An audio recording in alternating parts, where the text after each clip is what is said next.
हे hi everyone, क्या हाल चाल और कैसे हैं आप सभी। फाइनली भाई पीएचडी एंट्रेंस एग्जाम ओवर हो चुका है। अब आप ये जरूर जानना चाह रहे होंगे कि आपके कोर्स में कितने लोगों ने एग्जाम दिया, कितने रहे, कैसा रहा। ठीक है, पूरा पीएचडी एंट्रेंस एग्जाम का रूपरेखा तो पूरा हम इस वीडियो के अंदर डिस्कस करेंगे और बताएंगे कि कौन पहुंच रहा है इंटरव्यू में, कौन रह रहा है घर पे। ठीक है, ये सारी जानकारी और ये कैसे पॉसिबल है और कब तक रिजल्ट आ जाएगा, आप लोग ये जरूर जानना चाह रहे हो। ठीक है, तो सबसे पहले बात करें आपके रिजल्ट की, तो रिजल्ट जो होगा लखनऊ यूनिवर्सिटी रिजल्ट जो होगा वो लगभग 10 अप्रैल के बाद ही जारी करेगी। ठीक है, अप्रैल 10 के बाद ही आपका पीएचडी एंट्रेंस एग्जाम का रिजल्ट होगा। अब ये रिजल्ट आएगा कैसे, सबसे पहले ध्यान दीजिए। जो भी आपका ये 70 मार्क्स का एग्जाम हुआ है, 70 मार्क्स में आपको 50% नंबर भाई लेके आने थे। ठीक है, जैसा कहा गया था पीएचडी ऑर्डिनेंस 2023 में, जैसा कहा गया है कि आपको 50% मार्क्स लेके आने ही थे हर हाल में। ठीक है,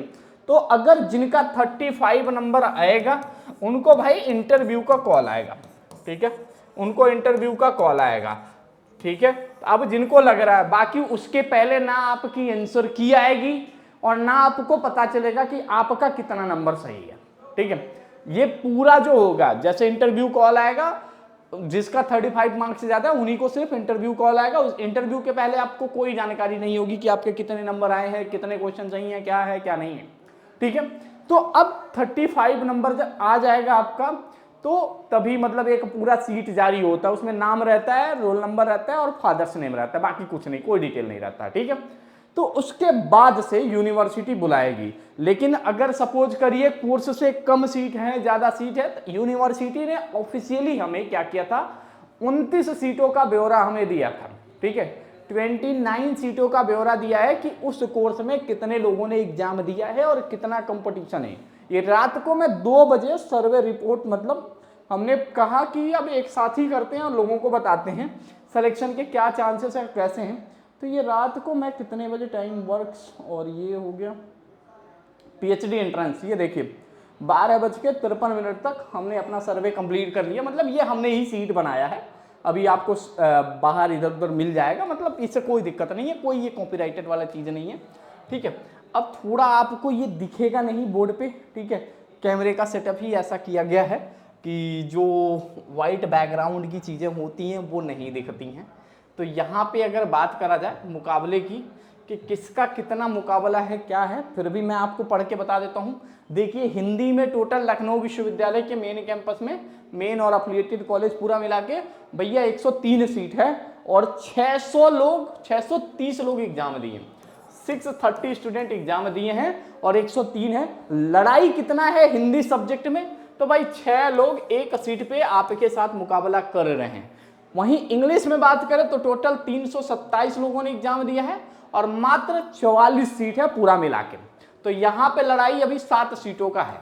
ठीक है, वहीं पे बात करें मैनेजमेंट स्टडी में तो भाई 90 लोगों ने एग्जाम दिया, 6 सीट है मेन कैंपस में, तो एक सीट पे 15 लोग हैं मैनेजमेंट में।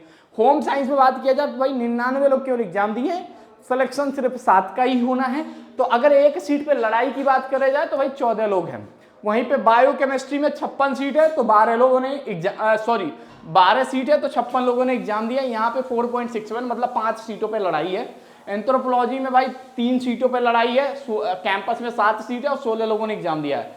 उर्दू में जो है वो यहाँ पे इन्होंने 23 लोगों ने एग्जाम दिया, मात्र 4 सीट है। तो यहाँ जो लड़ाई है वो 6 सीटों पे, एक सीट से 7 सीट का मुकाबला 2.64 मैंने कर दिया है, क्योंकि अगर 5.0 से होगा तो वो एक सीट कंसिडर होगा, 5.0 से कम होगा तो एक सीट नहीं, वहां पे तब वो सीट नहीं माना जाएगा। अब सबसे ज्यादा जो लड़ाई है देखिए, यहाँ पे 55 सीट है, 592 मुकाबला यहाँ पे हुआ है।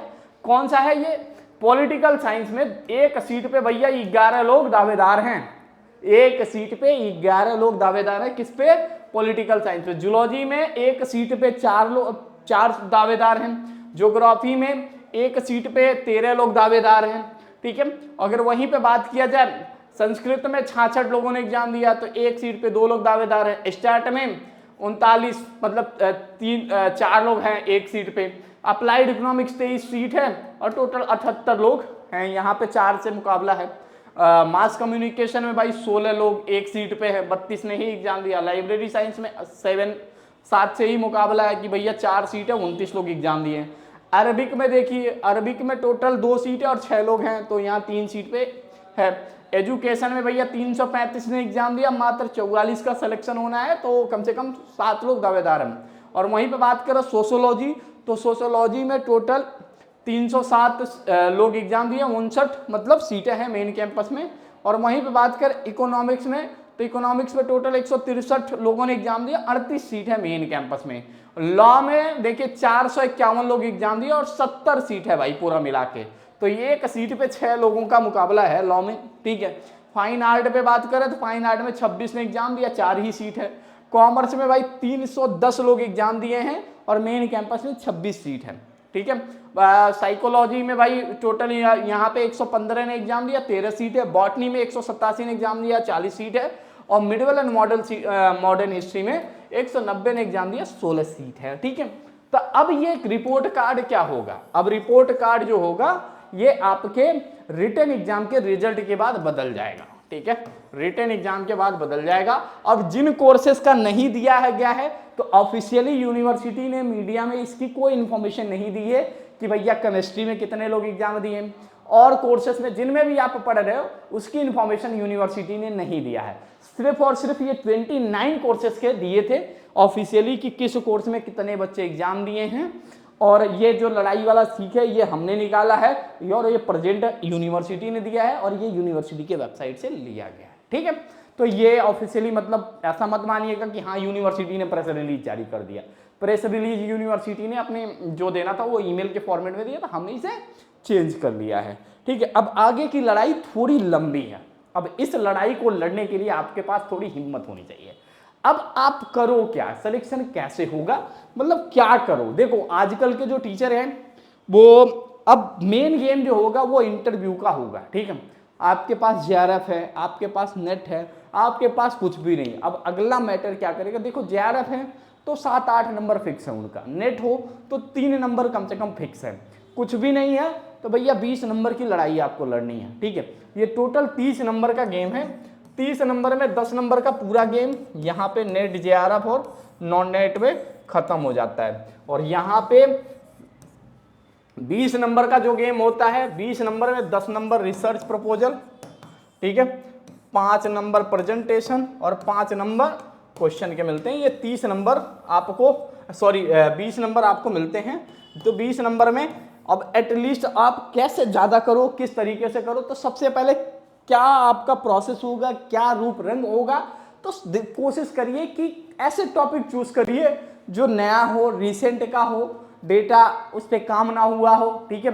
कोई भी टॉपिक चूज करिए, क्योंकि वहाँ पे जो इंटरव्यू पैनल होता है वहाँ पे कम से कम 20 से 25 प्रोफेसर बैठते हैं। 25 प्रोफेसर बैठते हैं अलग अलग एरिया के, अलग अलग डिपार्टमेंट के, जहाँ पे आप कोई भी टॉपिक पूछोगे, अगर आप कोई भी टॉपिक बोलने की भी कोशिश करोगे तो वो कहेंगे इस पे काम हो चुका है, आप आगे जा सकते हैं, ठीक है। लेकिन आपको ये कहना है कि सर हम इसमें कुछ नया करेंगे, ठीक है। अगर ये वर्ड आपने जोड़ दिया तो समझिए 4 चांद लग जाएगा टॉपिक में। अब टॉपिक ढूंढे कैसे, कहाँ से टॉपिक ढूंढोगे, तो बेसिकली अभी मैं आपको सिर्फ टॉपिक सर्च करना बताता हूँ। अभी जब तक रिजल्ट नहीं आता तब तक आप एक अपना कोर एरिया डिसाइड कर लो, ठीक है, कि आपको कहाँ से करना है, ठीक है। तो आपको मैं 2 वेबसाइट बता दे रहा हूँ। एक है आपका शोध गंगा, ठीक है, पहली वेबसाइट है शोध गंगा। अगर आप पीएचडी करने जा रहे हो तो भाई इतना इंफॉर्मेशन होगा, ठीक है, शोध गंगा करके है। और दूसरा है गूगल स्कॉलर, गूगल स्कॉलर, ठीक है। इन दोनों वेबसाइट को अभी आप गो थ्रू करो, देखो लोगों के अपने अपने टॉपिक डाल के, जो आपका कोर एरिया, एंट्रेंस एरिया हो वहां पे उनके कुछ टॉपिक्स पढ़ो, ठीक है, कुछ एक्सेस करो वहां पे, कुछ लोगों के पढ़ो, फिर आप एक रफ आइडिया बनाओ, फिर आपको समझ में आएगा कि आप क्या प्रेजेंट कर सकते हो, ठीक है, कैसे प्रेजेंट कर सकते हो, क्या टॉपिक मिल जाएगा, ठीक है। बाकी हम लोगों का जो आपका रिसर्च प्रपोजल का क्लास होगा, बेसिकली रिसर्च प्रपोजल का अगर क्लास होगा तो वो बेसिकली हम लोग कोशिश करेंगे या तो रिजल्ट के पहले चला दें या रिजल्ट के बाद। रिजल्ट के बाद चलाएंगे तो ये फायदा होगा कि हमें उस कंपटीशन लेवल का अंदाजा हो जाएगा, फिर हमें क्या करना है, कैसे बताना, हम वो करेंगे। कम से कम आपकी 8 क्लासेस केवल रिसर्च प्रपोजल के ऊपर होंगी, जहां हमारा मेंटर हर दिन आपको स्टेप बाय स्टेप गाइड करते जाएगा, ठीक है। और इसमें काफ़ी सीनियर जो भी टीचर्स हैं हम लोग के यहाँ पढ़ाते हैं, ऑलरेडी कॉलेजेस में पढ़ाते हैं, यूनिवर्सिटीज़ में पढ़ाते हैं, तो वो आपको गाइड करेंगे, ठीक है। तो उसके लिए निश्चिंत रहिए, ये जब तक एलियो अपडेट खड़ा है तब तक आपके लिए पूरी दुनिया पलट देगा, ठीक है। तो आपको परेशान होने की ज़रूरत नहीं है। तो इस तरीके से होगा। बाकी देखिए कोई कन्फ्यूजन हो, कोई डाउट हो पीएचडी एंट्रेंस एग्जाम से रिलेटेड, अब देखिए अब आपके मन में सवाल, बहुत ज़्यादा सवाल होंगे। अब देखिए केमिस्ट्री वालों ने कंप्लेन किया कि भैया केमिस्ट्री में सिर्फ 4 क्वेश्चन रिसर्च मेथोडोलॉजी का है, बाकी सब ऐसे आ गए। तो ये पेपर अनएक्सपेक्टेड होता है, वो एजेंसी ऐसी, लेकिन पेपर का जो लेवल था वो काफ़ी अच्छा था, जैसा बच्चों ने रिव्यू दिया। अधिकतर पढ़ाए हुए क्वेश्चन, अधिकतर 90%, मतलब 95%। मैंने कहा था ना कि 35 नंबर आपको दिलवा के ही मानूंगा, तो 35 आया होगा। आप सभी को अंदाजा होगा, जो उसने एलयू अपडेट्स के साथ पढ़ा, मेहनत किया, वो काफ़ी अच्छा करा होगा, ठीक है। तो बेसिकली टेंशन बिल्कुल ना लीजिए। बाकी देखिए मैं कोशिश करूंगा कि आपको गाइडेंस दूं, ठीक है। टाइम टू टाइम आके आप वेट करिएगा। 10 अप्रैल से पहले रिजल्ट आने वाला नहीं है। अभी बस आपका काम क्या है, शोध गंगा गूगल स्कॉलर पे जाके अपना कोर आइडिया फाइंड करना, दूसरे के पेपर पढ़ना, पेपर पढ़ने के बाद फिर आपको एक आइडिया होगा। कितने पेज का रिसर्च प्रपोजल होता है, तो 10 से 12 पेज का होता है, उससे ज़्यादा नहीं होता है। और कोशिश करिए जितना शॉर्ट्स एंड सिंपल रहेगा। आप बस वो है कि वो टॉपिक पढ़ते ही आपसे कई सारे सवाल पूछेंगे। पहला तो उनका ये रहता है कि गैप क्या है, क्या नया करोगे आप, ठीक है। और अब ये हिंदी इंग्लिश वाला जो चिंता है उसे खत्म करिए। देखिए ये अपना राज्य यूनिवर्सिटी, स्टेट यूनिवर्सिटी, तो यहाँ ये जरूरी नहीं है कि आप इंग्लिश में ही पूरा एक्सप्लेन करो। कई लोग कह रहे थे कि sir Hindi paper, English paper, अरे आप पीएचडी में आ गए हो, अब तो समझो उनकी चिंता नहीं है। आप बस अपने आप को कैसे एक्सप्लेन कर पाते हो, ठीक है, ये ज़्यादा डिपेंड करता है। बाकी अगर आपको इनसे डाउट हो, कोई प्रॉब्लम हो, या लगता है कि हाँ भाई एक मेंटर सपोर्ट चाहिए, या कोई दिक्कत हो पीएचडी एंट्रेंस एग्जाम से रिलेटेड, तो आप नीचे एक लिंक होगा, आप सेशन बुक कर सकते हो मेरे साथ, लेकिन बस वो पेड सेशन है, ठीक है। बाकी फ्री में गाइडेंस जो होगी, फ्री बैच दिया था आपको। जो बच्चे फ्री बैच ऑलरेडी इनरोल करे होंगे उनके लिए भाई रिसर्च प्रपोजल और वो की क्लासेस बिल्कुल वो रहा होगा। जो बैच पेड बैच में होंगे उनके लिए भी वो क्लासेस रहेंगी, तो आपको परेशान नहीं होना। मैंने दोनों बैचेस को अब हाइड कर दिया है आपसे, ठीक है, हटा दिया है। और जिन बच्चों के पास एक्सेस होगा तो उनको विजिबल हो रहा होगा, ठीक है। तो आपको परेशान नहीं होना। इस अप्रैल महीने के अंदर सब कुछ फाइनल करना है और एडमिशन भी हो जाएगा। जैसे इंटरव्यू होगा, इंटरव्यू के बाद फाइनल रिजल्ट आएगा, फाइनल रिजल्ट के बाद फिर वो होगा। अब कोई रिजल्ट देख के ये परेशान मत होइएगा कि भैया मेरा नाम नहीं है, मुझे कैसे पता चलेगा, कैसे मार्क्स है। तो जब इंटरव्यू फाइनल हो जाता है उसके बाद से रिजल्ट आता है, ठीक है। अब किसका रिजर्वेशन कैटेगरी वही है जो यूपी में चलता है, आपका 40%, अनरिजर्व कैटेगरी 10% उधर होता है, 27% उधर होता है, 23% और 5% ऐसा करके होता है पूरा। तो उसी कैटेगरी में आपकी सीटें बटेंगी। तो मैंने कोशिश करा इस लिस्ट में कि मैं इसे बांट दूं, लेकिन ये मैं तब बांटूंगा जब आपका इंटरव्यू का रिजल्ट आ जाएगा, उसके बाद से कि किसको कितनी सीट पे कैसे एडमिशन मिल रहा है, ठीक है। बाकी निश्चिंत हो गया, आप कोई भी सवाल कर सकते हो, पूछ सकते हो, और नीचे पेड सेशन बुक कर सकते हो मेरे साथ, तो मैं आपको थोड़ा बहुत गाइड कर पाऊंगा, ठीक है। परेशान बिल्कुल ना होना। मेरे को भी 2-3 साल हो गए हैं अपने, मतलब लास्ट ईयर चल रहा है, मेरा 3रा साल है पीएचडी।